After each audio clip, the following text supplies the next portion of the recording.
যেরকম একটা করে হাসপাতাল কমপ্লেক্স থাকে শারীরিক স্বাস্থ্যের জন্য, ঠিক সেরকম মানসিক স্বাস্থ্যের জন্য কয়েকটা করে সিনেমা হল থাকা দরকার। তাহলে নেশার থেকে, অন্য অন্য হানানের থেকে, মব জাস্টিস থেকে দূরে থাকবে। এখন তো আমরা মানুষের ক্ষতি করার চেষ্টা করি ভাই। আমি 90s এবং আমি মোফাস্সলের শহরের বড় হওয়া একটা ছেলে, আমার বাড়ি সিরাজগঞ্জ, সবাই জানে। যখন কোনো ভাই বোনের খালাতো ফুফাতো যাই হোক বিয়ে হতো, গেট ধরার টাকা, ঈদের সময় টাকা, আমরা ছবি দেখতাম, সিনেমা হল দেখতাম। এবং যখন নাজমুল সাহেব হ্যাঁ ভাই আসিতেছে, আমরা এগুলো শুনতাম। ছবি দেখাতে ছিল একটা উৎসব।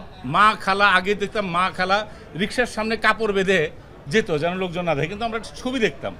এটা একটা ফেস্টিভ মুড ছিল, একটা পরিবারের একটা সেদিন ছিল যে আজকে ছবি দেখতে যাব, সকাল থেকে কাজ করে, এটা একটা প্ল্যানিং ছিল, এটা একটা পরিবারের একটা উৎসব ছিল। এখন যেটা নাই। আমার বোন সিরাজগঞ্জে থাকে, এক বোন আমার সিনিয়র কিন্তু আমার ছোট বোন, সে বলছে যে তোরা সবাই দেখছিস, আমি কেন দেখতে পারছি না। এটা আমার বোনের কষ্ট, আমার বোনের কষ্ট মানে আমার কষ্ট। সেরকম আমার সিরাজগঞ্জের মতো অনেক শহরে সিনেমা হল নাই, এটা আমার কষ্ট। আমি আপনাদের মাধ্যমে জানাতে চাই, যারা জেলা প্রশাসক আছেন বা এরকম যারা যারা অথরাইজড আছেন, আমি চাই যেরকম একটা করে হাসপাতাল কমপ্লেক্স থাকে শারীরিক স্বাস্থ্যের জন্য, ঠিক সেরকম মানসিক স্বাস্থ্যের জন্য কয়েকটা করে সিনেমা হল থাকা দরকার। তাহলে নেশার থেকে, অন্য অন্য হানানের থেকে, মব জাস্টিস থেকে দূরে থাকবে। এখন তো আমরা মানুষের ক্ষতি করার চেষ্টা করি ভাই, জোর করে ধরে বলে এটা ওই সময়টা আমরা ভালো কিছু করি। প্রত্যেকটা শহরে যেটা ছিল, এটা তো দোষের কিছু না, একটা ছবি ছিল, এখনও অনেকগুলো আছে।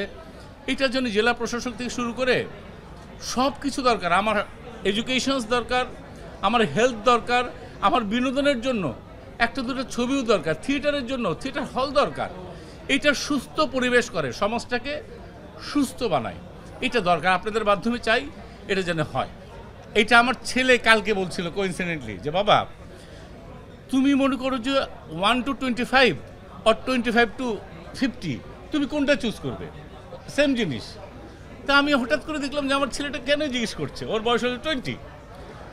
তখন আমি বললাম বাবা আমি 1 to 25 ভিতরে যাব, কারণ ওই সময়ের যে আকাঙ্ক্ষা, স্বপ্ন, শক্তি, যেটা তোমাকে মোল্ড করে অন্যভাবে নিয়ে যাবে, ওটা হচ্ছে টেক ওভারের একটা সময়। সব সময় ওই সময় মা ছিল বেঁচে, বাবা ছিল বেঁচে, ভাই ছিল বেঁচে, বোন ছিল বেঁচে, এখন অনেকেই নাই। ওই সময় টিচাররা ছিল, ওই সময় ভুল করলে আবার ঠিক করা যেত, এখন ভুল করলে এইভাবে ঠিক করা যায় না। কিন্তু আমি বিশ্বাস করি পৃথিবীর যে কোনো সময় ভুল করলে আবার ঠিক করা যায়, সেই জন্য হলো মানুষ।